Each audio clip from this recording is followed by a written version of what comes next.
Yo, what's going on, guys? What's going on? Hey, What's up? What's up? what's Hey, up? guys, here at the House Divided today, guys, we have ourselves a very special guest in the house, the one and only Mr. Reggie Grimes, Oklahoma University defensive end or inside. Where you at now, Reggie? I'm a defensive end. Okay, so you're defensive. I didn't know there's been talk that you were trying to bulk up and move to the inside. I wasn't 100% how all that was working out as far as that goes. No, Um, right now I'm just a DN. I get it. I get it. Well, guys, before we get started, though, you guys already know the drill around here. We just need you to do four things real quick for us. Smash that subscribe button, hit that thumbs up, tap the notification bell so you guys can be up to date on all our newest and latest content. But last but not least, guys, drop down there in those comments. We always want to hear from y'all. Good, bad, right, wrong, and different. We don't care one way or another. So, how we're going to get this thing kicked off here, Reggie? Tell us a little bit about you, how your football journey started, what got you, the whole process, what got you to where you're at right now. All right. Born and raised in Nashville, Tennessee. I've always been around football. My dad played in the league for about 5 years. So just kind of growing up. Like he got out of the league when I was really, really young, but I was still always around it. Still always loved the sport. Started playing when I was 6, maybe. And he was always my coach up throughout and all that. And then again, right around the end of my freshman year, started getting some national attention, a few offers. My first offers were South Carolina and Tennessee. Again, we're right down in the middle of SEC country, so a lot of my offers were SEC offers. Right. And then one thing led to another. Took a trip to OU, loved it. Um, Again, a few weeks later, committed, signed, all that stuff, and just ever since. Okay. And you committed to the previous staff, if I'm not mistaken, correct? Yeah. Uh, My graduation year, so COVID, all that stuff. That was my first year. Okay.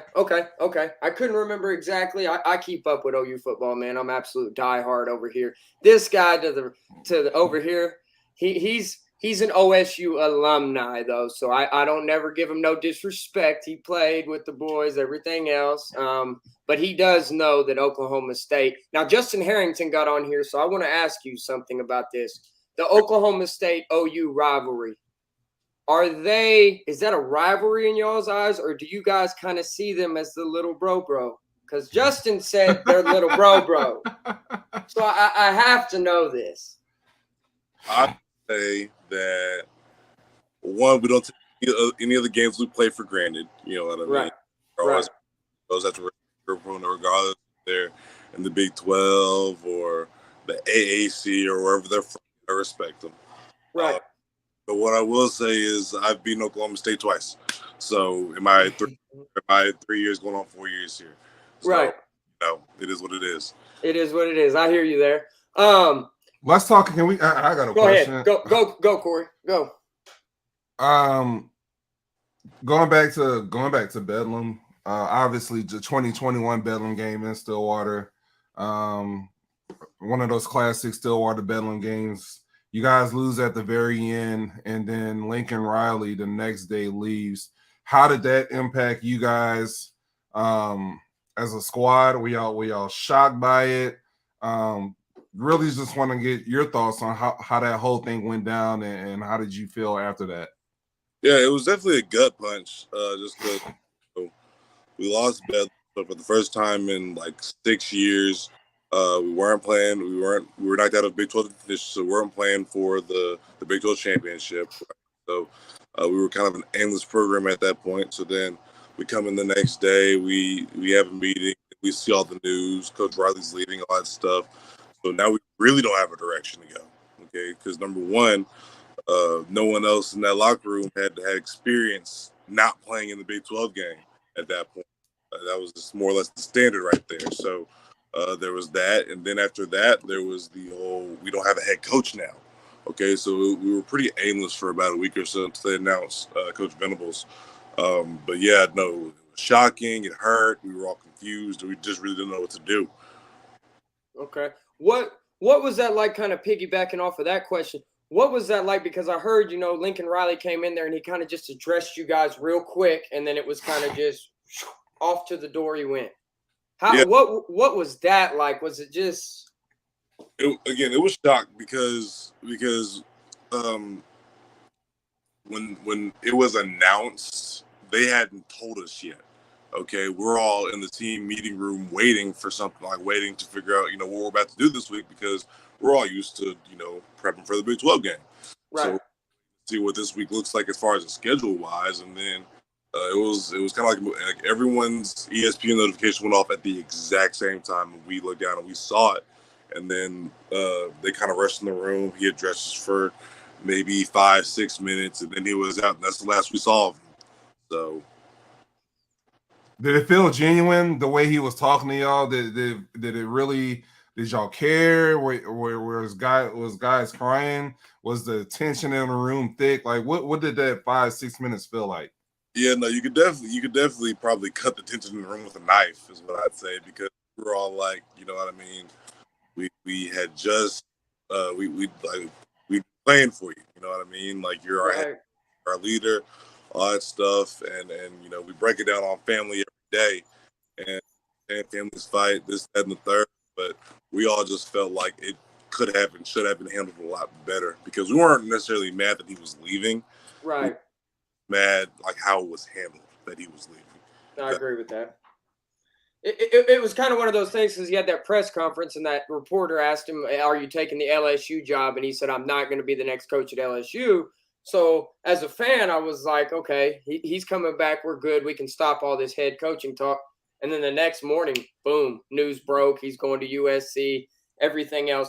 One other question, now I'll let you get one, Corey. What has it been like transitioning from a coach like a Lincoln Riley, an offensive-minded coach, to now you got a defensive coach, which is kind of more why we probably didn't see as many defensive players leave the team after Lincoln did leave. So what is that? Is the intensity level different? Just the overall feel of being on the team. What's it like compared to everything ratchets all the way up to 11? You know what I mean? That's academics. That's little stuff like keeping your locker clean. That's like picking up trash, stuff like that. And then obviously you have the X's and O's part of it, which is again turned all the way up, because with the last staff our head coach was also our offensive coordinator. We were more offensive minded. Okay, that isn't necessarily a bad thing. That's just how. Okay, so now we flip the script and we're now a defensive minded team, if that makes sense. And there definitely was a lot of adjustments that needed to be made. I mean, we went from having a really simplified, trimmed down playbook to having to know a ton of stuff and know the why behind a ton of stuff, which helped us become really good football players and really good football-minded thinkers, if that makes sense. So, right. I'd say for me, it's benefited me a lot, because now instead of telling me to just blitz off the edge, not know the why behind it, all right, I have to blitz off the edge because I have a guy coming inside me, stuff like that. So there's really a lot of technical things, but it's definitely helped all of us become more football oriented. If that makes sense. No, it absolutely does. Absolutely. Who's the leader of that defense now? Who's the vocal guy? You know what I mean? You guys just went through a whole spring ball. Who's emerged as the leader of that defense? I gotta say, man, we have a few. Danny Stutzman's a guy. Jerry Canning, just from that linebacker group from the D line. You have myself. You have Ethan Downs. You have Isaiah Coe. You have Jordan Kelly. You got some guys who have been there. As far as the DBs, you have like Justin Harrington, Woody Washington, E. Lawrence, guys like that. Again, guys who have seen it, who have been around it. So I don't think we just necessarily have one voice. We're definitely a multi-headed snake in that sense of it just doesn't have to be one guy who needs to say something if we're all going to get to where we want to get to. Absolutely. One more question? Why does Ethan Downs not wear any gloves or any tape on his hands? Because he's crazy. That bothers me about him. If I'm just being honest, every time I watch y'all play last year, I was like, this guy's out here with no gloves, no finger tape, no nothing. I don't know. Has anybody ever talked to him about swagging himself up a little bit, like getting some drip? Multiple times, but Ethan's so he actually gets married this Saturday. Oh, okay. Heck Really? yeah, that's absolutely awesome. Wow. That is awesome. It would What? be him. He's probably the only dude on the team that you've seen in your 3 years there get married, right? Yeah, I mean, while they were on the team, Yeah. we had Brian Mead just get married last year, but he was on his last time on the team was 21. Right. Michael Turk get married last week. Yep. I mean, as far as members who are actively on the team, no, Ethan's the first. But we definitely have some guys who have recently graduated, have weddings and all that stuff. So, What is it like? Your positional coach, Miguel Chavez. What is it like having him as your coach compared to the last coach that you had? What is he like in that room? Coach Chavis is a really fun, down to earth guy. You know what I mean? But he also knows how to turn it up. So he's closer to age with us, so he can relate to us a little bit more than like an older coach would. You know what I mean? He's like 34, 35. Okay. Right. You got like some of your oldest guys in the room. In our room is like 23. Kids, that's Right. not that much of a difference there. Okay. Right. So the game has changed that much since he was playing, which helps us and helps him because we're all kind of going through the same thing. We were all going through the same thing last year of new faces, new bodies, trying to learn. This, then the third. This is the why behind what we do, how we do what we do, that kind of thing. And now it's just because we've had a year of being with him. We know what he likes. We know what he dislikes.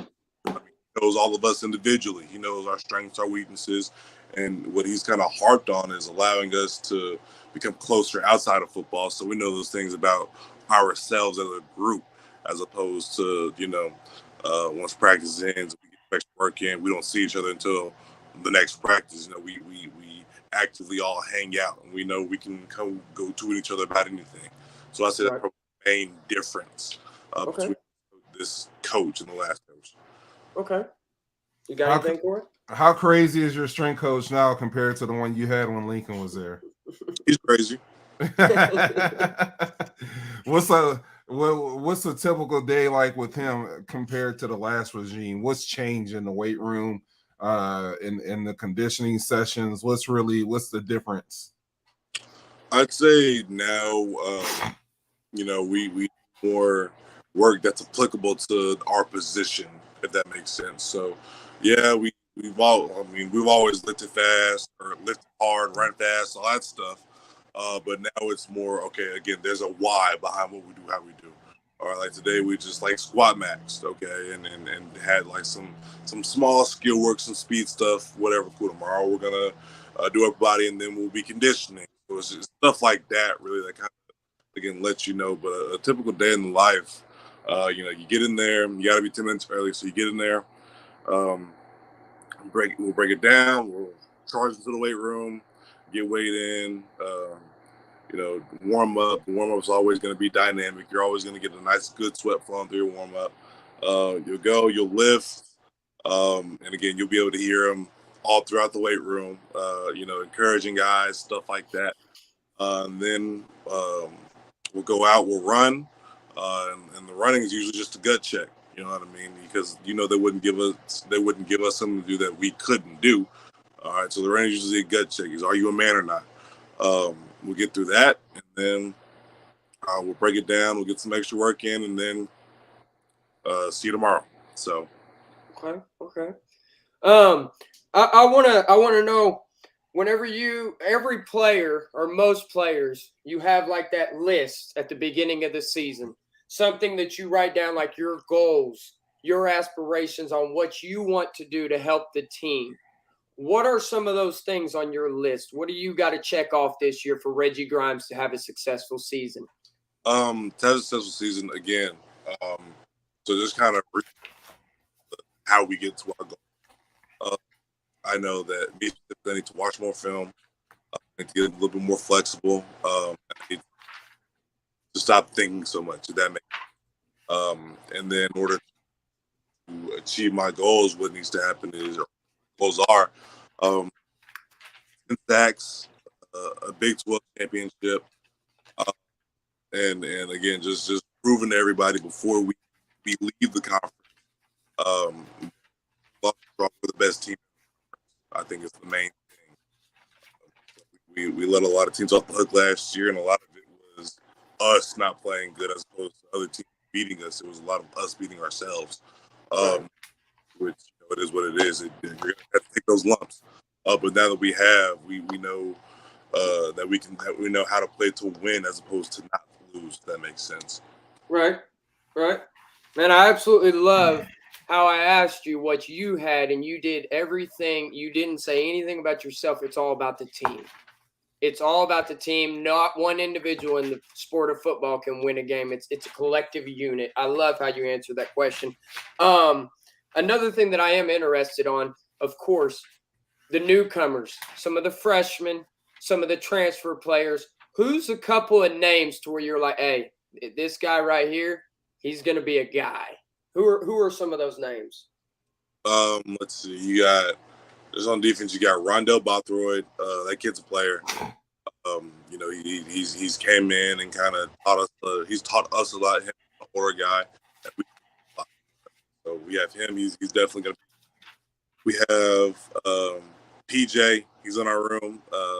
He's a great kid. And he's really a student of the game. If that makes sense. He's always watching, learning how to get better, that kind of thing. So he's going to be a stud. Jacob Lay's one of the hardest working guys I've ever been around. That dog. And then on offense, you got guys like Caleb Schaefer, guys, Jackson Arnold, quarterback. You know what I mean? He's a player. So you have a lot of guys from different places, whether they were high school or somewhere else, that are actively contributing to this team right now. And I think that's a special thing that doesn't always happen. Okay.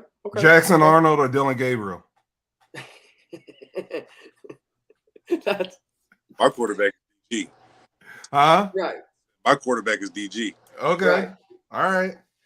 Hey, look, man, I was just stirring the pot a little bit. So next question. This is important to me. I want to get down to the nitty gritty of this Big 12.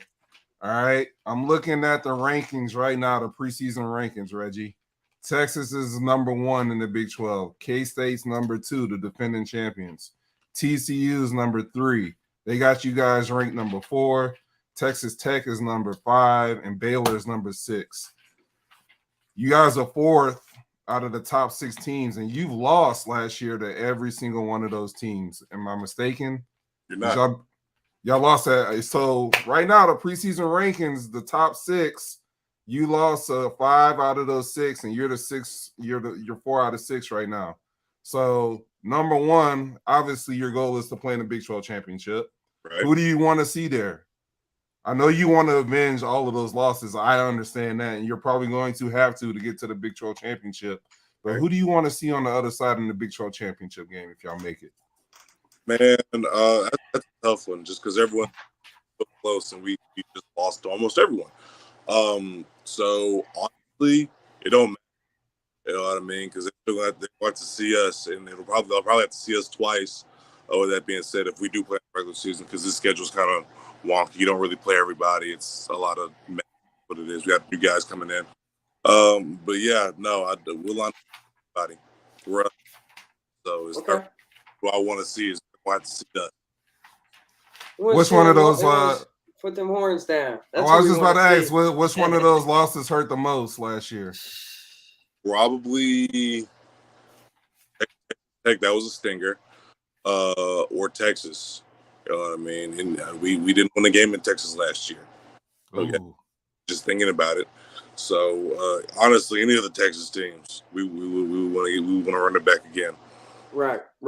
I mean, that Texas game, though, man, I mean, that wasn't very fair. I mean, if we would have had DG, that would have just completely flipped the whole entire script I mean, on a hot day in Dallas, the fair out there, you guys, I mean, the offense, they weren't generating anything for you guys on the defensive side. You guys were back out there. I mean, you told me whenever you were in the store, you were like, it was literally like we came off, got our helmet off, got some water, and then it was back out there. So, I mean, yeah, but at the same time, you know what I mean? We were dealt a bad hand, but it's still the hand that we had. And not to say the defense played perfectly, we didn't. You know, I mean, we didn't in a lot of the games this year. We didn't play good enough to win. So just kind of with that being said, you know, it is what it is. And we should have performed better than we did. Is the main thing. Absolutely. No, absolutely. But I mean, that just gives you motivation coming into this season. That Right. makes you more hungry, makes you want to strive for more. So, hey, man, I'm excited to see that. What you got, Corey? Last year, one more question about last year, and then we were talking more about this year. Deuce Vaughn or Bijan Robinson? Who was the more impressive back to you last year? They were both really good, man. Especially because they were in my class, so you know, it's every up to that point. But what I would say, if I needed 5 yards, I'd probably give it to Bijan.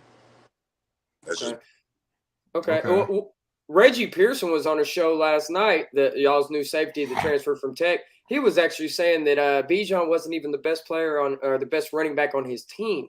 They were talking about, he said Roshan Johnson is that dude. He looked like a grown man last year. Number 2? Are you talking about Yeah. he was a stud. Yeah. But better than Bijan, though? I don't know about that. About that, I can't really Yeah. speak. But he's definitely a player. He's a ball player. Okay. So hopping into our schedule a little bit this year. You guys don't have to play Kansas State. We got to play. How do you feel about that first game? I mean, I know it's not going to matter. You're just going to play anywhere you go. But going on the first Big 12 game, we got to go travel to a newcomer, Cincinnati. I kind of felt like the Big 12 was kind of giving that to OU because they're like, you guys are leaving anyways. I felt like Cincinnati should have to come into our house and deal with us in our house. But how do you feel about something like that? I mean, honestly, it is what it is. You know what I mean? It's a ball game. You know, there's still orders. We're still going to need to play. We're still going to play our asses off. It is what it is. Personally, I don't mind because I have family, Cleveland and Dayton. You know what I mean? Okay. Those spots in Ohio aren't that far from Cincinnati, so Okay. I personally don't really mind that.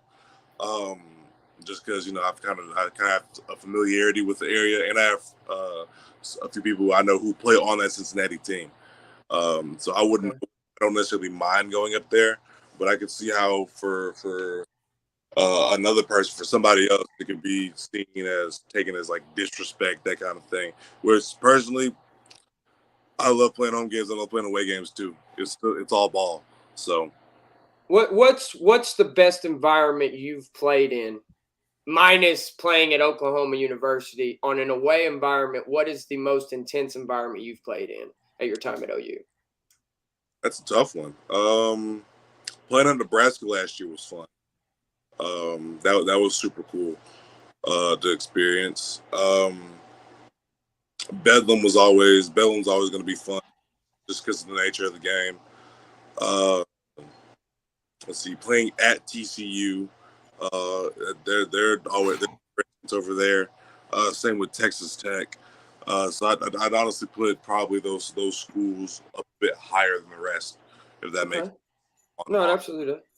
Places I've played at. Okay.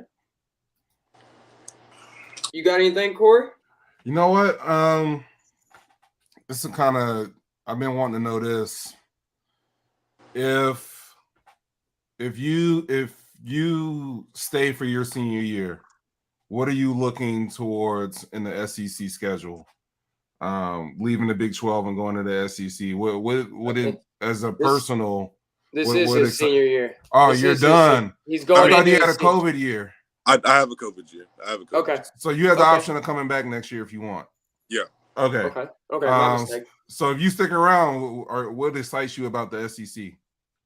I mean, there's two things on my mind with that. It's playing Bama at home, and playing LSU at Death Valley. I think those two amazing games. Right. So, I mean, honestly, those two things right there, which has a lot of guys who this year, a lot of guys who's this year's their last year are like, man, I want to sit out just so we can play those teams. Wow. But you want to, you know what I mean? You want to play against teams who have consistently been the standard of being the best, right? Right. You know, and that's just kind of the competitor in all of us. Right. Yeah, I think those two typically are games that I know if I come back, I'm looking forward to. Okay. Absolutely. Man, I'm trying to think of something else here. What else can we do? Corey, you got anything? No, man. I think we got a lot of information out of them. I We think did. it was a good interview, man. I appreciate you, man. We did. Absolutely. Is there anything else you wanted to share with us? Anything else you're thinking of for this upcoming season that we might have missed? Not at the moment. Okay. Fair enough then, man. Well, hey, good luck, Reggie. Good luck out there, man. You guys go win it all, man. We need, as you know, I'm here in Norman, man. We're hungry. We need that chip, bro. We need the chip. So, man, Reggie, I appreciate it, man. I'm looking forward to watching you more closely this year after this interview. I feel like I know somebody else on that football field for the OU Sooners, so I'll be checking you out. I'll be rooting for you, except when you play my Cowboys. Other than that, man, it's much love now, man. So, hey, best of luck to you. Hope you stay healthy. Go out there and get it. Go grind. Go show out. And we just wishing you the best of luck, big dog. Thank you. about a 10 to 15 sack season this year, right? And about probably, 15 to 20 tackles for loss. Is that? Yeah, you can go ahead and throw 15 interceptions in there, too. Yeah, I like it. Go play a little cheetah for us or something. You know what I mean? Drop back there in coverage a little bit.